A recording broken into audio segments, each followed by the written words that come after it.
Hai hai hai, selamat datang kembali di Mimin Art Channel. Tentunya penasaran kan dengan alur cerita selanjutnya? Yuk kita langsung saja dengerin ceritanya. 203. Di luar sana ada banyak wanita yang jauh lebih layak dari saya. Sebuah bentuk penolakan secara halus baru saja terucap dari bibir wanita itu. Ia tahu Joe menyusul untuk membujuknya, namun Irene merasa sangat tidak layak untuk lelaki baik seperti Joe. Ia janda dengan masa depan suram, sementara Joe adalah sosok laki-laki sempurna dengan masa depan yang cerah. Dan ia layak mendapatkan pasangan yang jauh lebih baik. Kalau ada, pasti sudah ketemu dari dulu, ucap Joe meyakinkan.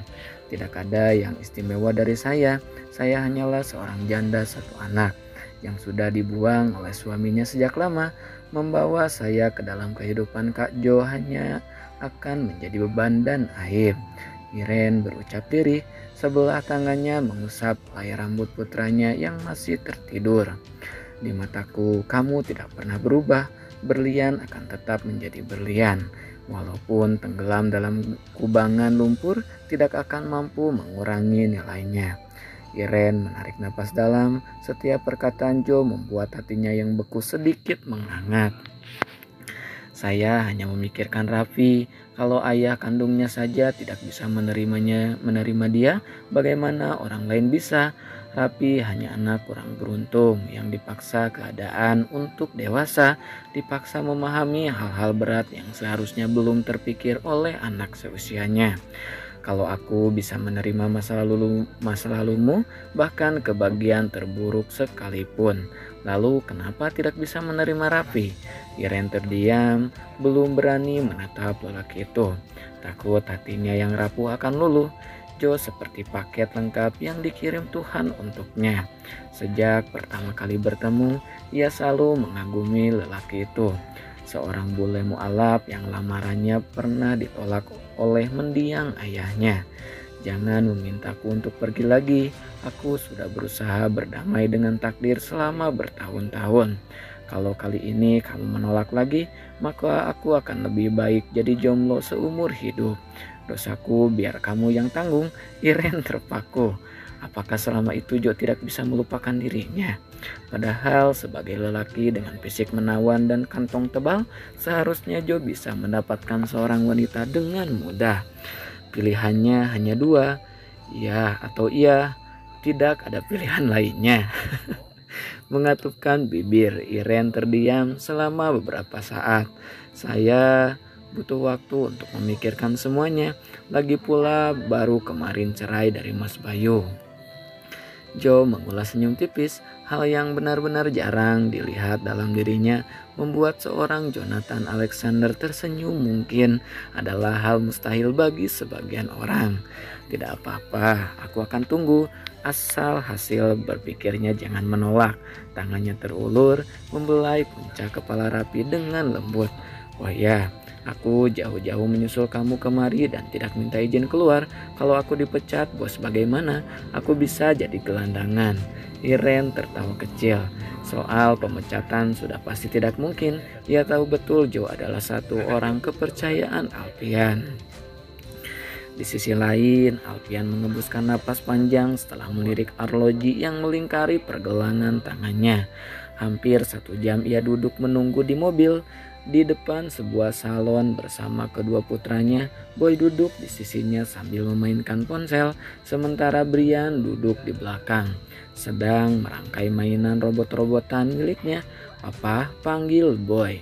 Beberapa saat kemudian, ya nak, Om Bara masih lama di luar kota ya? Memangnya kenapa? Anak lelaki itu mengalihkan perhatian dari layar ponsel. Katanya Om Bara mau pulang. Boy disuruh bilang sama papa. Katanya kangen sama dedek Alea. Alpian berdecak. Om Bara itu kangennya sama bundanya Alea, bukan sama anaknya. Namun gerutuan itu hanya ia ucapkan di dalam hati. Om Bara nggak lama-lama lagi di luar kotanya. Kalau proyeknya sudah berjalan baik, sudah boleh pulang. Bener ya Pak? Iya, lagian Om Bara kenapa bilangnya sama kamu? Kan besti. Alpian terkekeh. Ia sendiri heran mengapa Bara yang memiliki badan besar dan wajah garang itu bisa berteman dengan anak yang jauh di bawah usianya. Tak lama berselang, Aileen, Bian, dan Melati tampak muncul dari pintu kaca. Alpian sempat terdiam memandangi Aileen yang malam itu terlihat sangat cantik dan anggun. Ketika Boy pindah ke belakang, Aileen naik ke mobil bersama Bian, sementara Melati duduk di belakang bersama Boy dan Brian. "Maaf lama nunggu ya?" tanya Aileen senyum mengembang di sudut bibirnya. Alpian hanya mengulas senyum sebab salah jawab sedikit saja bisa menjadi masalah selama beberapa hari. "Tidak apa-apa sayang, apa sih yang tidak untuk kamu? Jalan sekarang ya." Ia mulai menyalakan mesin mobil. "Papa boleh nggak Bian minta sesuatu sama papa?" ucap Bian. Tiba-tiba mendadak suasana terasa horor bagi Alpian. Bisa ia tebak hal apa yang akan diminta putrinya itu? "Tas lagi?" tanyanya, membuat senyum terulas dari bibir mungil itu. "Pasti mau minta tas kuman," celoteh Brian. "Apa tas kuman?" alis tebal Alpian saling bertaut. "Ya pak, itu tasnya cuman bisa dilihat pakai Microsoft, ya kan?" "Bian pasti mau minta itu," imbuh Boy melirik adiknya penuh keyakinan. "Tasnya cuman bisa dilihat pakai Microsoft, sekecil apa memangnya?" Tak ingin kehilangan kesempatan, Bian segera meraih ponsel milik sang mama, memainkan jemarinya pada permukaan layar dan menunjukkan sebuah gambar tas berukuran mini dengan warna hijau. Alpian yang fokus mengemudi itu lantas mengurangi kecepatan. "Ya Allah, tas apa ini? Gimana pakainya sayang?" "Tapi ini unik pak," ucap Bian memelas. "Kalau mau pakai tas itu Bian harus berubah jadi amoeba dulu," tambah Boy, membuat Bian mengerucutkan bibirnya. "Memang harga berapaan sih?" tanya Alpian. Aileen menatap ke layar ponsel. Reaksi terkejutnya membuat Alpian menebak dalam hati. 960 juta mas. Sontak harga yang disebut Aileen membuat kelopak mata Alpian melebar. Ia mengusap dada, sementara Melati yang duduk di belakang tertawa kecil. Ia melihat sendiri bagaimana luar biasanya Alpian menghadapi ketiga anaknya yang berbeda karakter. Boy dengan cita-cita yang berubah sesuai situasi dan kondisi. Brian yang suka meneliti benda asing apapun yang ia temukan di sekitar rumah. Dan Bian si sosialita kecil. "Boleh ya pak," ucap Bian sambil mengusap pipi, mencium dan memeluk sang papa sebagai jurus jitu dalam rayuannya. "Senoritanya papa ini memang agak lain. Beliin pak, duduk dulu makannya," ucap Alpian, membuat Bian kembali duduk di pangkuan sang mama, sementara Alpian membelai puncak kepala putri kecilnya itu.